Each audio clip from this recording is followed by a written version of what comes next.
Imagine consumer wearables that can literally read your mind. A $100 million AI bootcamp designed for actual war, and the biggest leadership shakeup at Apple in over a decade. This isn't a sci-fi movie script. This is just what happened in tech this week. Let's get started with the details.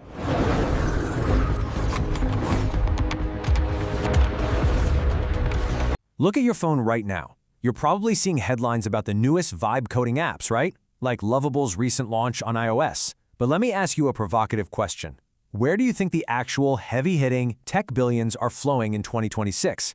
While we're all distracted by shiny consumer chatbots and social tools, there is a massive, under-the-radar tech escalation happening right in the shadows. Today, we're pulling back the curtain on this explainer to show you what's really being built using data straight from the headlines.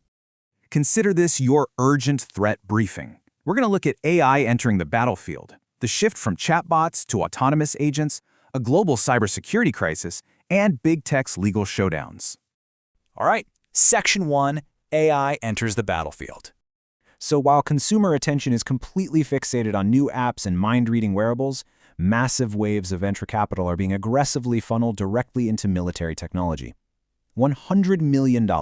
That's exactly how much Colby Adcock's startup Scout AI just raised. And look, this money isn't to write better marketing emails.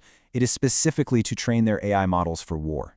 They are literally running boot camps to integrate artificial intelligence directly into combat and tactical scenarios. And then there's the hardware.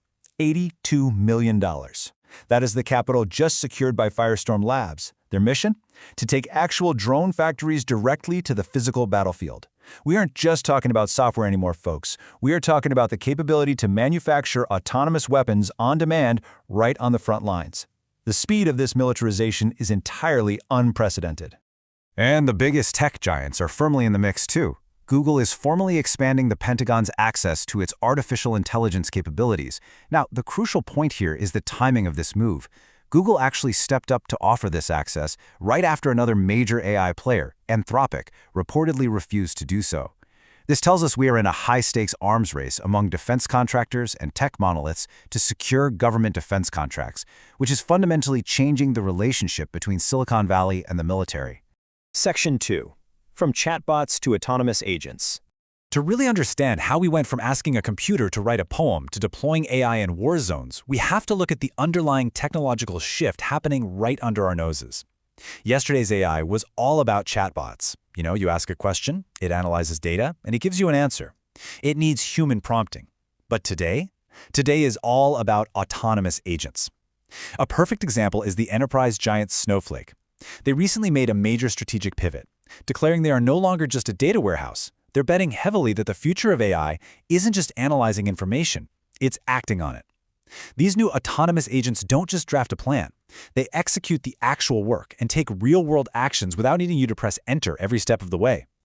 Which brings us to Section 3, the global cybersecurity crisis. We are rapidly deploying these incredibly powerful, independent AI systems globally. But take a look at the crumbling infrastructure we're building them on. Just in the last 24 hours of news, hackers infiltrated the Sri Lanka Finance Ministry, stealing $2.5 million, and they literally just disclosed another missing payment. Critical infrastructure giant Itron?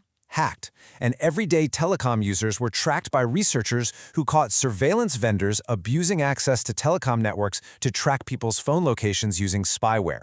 From sovereign wealth down to your personal cell phone, our global vulnerabilities are completely exposed. To make matters even worse, there's a massive lack of accountability. Surveillance vendors are basically going rogue. When authorities try to investigate these severe spyware attacks, they hit a brick wall. For example, a recent report showed that the surveillance firm Paragon is simply not collaborating with Italian authorities who are actively probing these breaches. You have this hyper-advanced surveillance technology being abused, and the companies behind them are essentially ghosting the authorities trying to protect their citizens. Section 4, Big Tech Legal Showdowns. With billions flowing into autonomous war machines and a cybersecurity landscape that resembles the Wild West, global authorities are finally trying to wrangle this unchecked tech landscape. But before we get into the heavy Supreme Court battles, just look at the sheer chaos happening at the investment level. Former Microsoft CEO Steve Ballmer recently stated, "I was duped and feel silly," after blasting a founder he backed who literally pleaded guilty to fraud. Even the most seasoned tech veterans with billions of dollars at their disposal are getting played right now. It really underscores the frenzy and lack of due diligence happening behind the scenes of these massive valuations. Now look at the serious, systemic legal pressures mounting simultaneously on big tech globally. The U.S. Supreme Court is currently completely split over the controversial use of geofence search warrants, which is a massive privacy battle over our digital location data. In another case, Apple just lost a bid to pause App Store fee changes as their case heads to the Supreme Court. And over in Australia, the government is forcing big tech firms to pay for news, threatening them with a hefty 2.25% tax if they don't comply. Governments are squeezing these monoliths from absolutely every possible angle: privacy, monopoly power, and revenue. So let's tie this all together. This brings us to a terrifying equation. Autonomous weapons plus fragile networks equals what exactly? We're aggressively arming independent AI and sending drone factories to the front lines, all while our digital foundation gets hacked for millions on a daily basis. What happens when these two major trends fully collide? It's a catastrophic potential we absolutely cannot afford to ignore while we're distracted by shiny consumer apps. I hope this explainer helped connect these dots for you and gave you a clearer picture of the real tech landscape. Subscribe to stay informed, and I'll see you in the next explainer.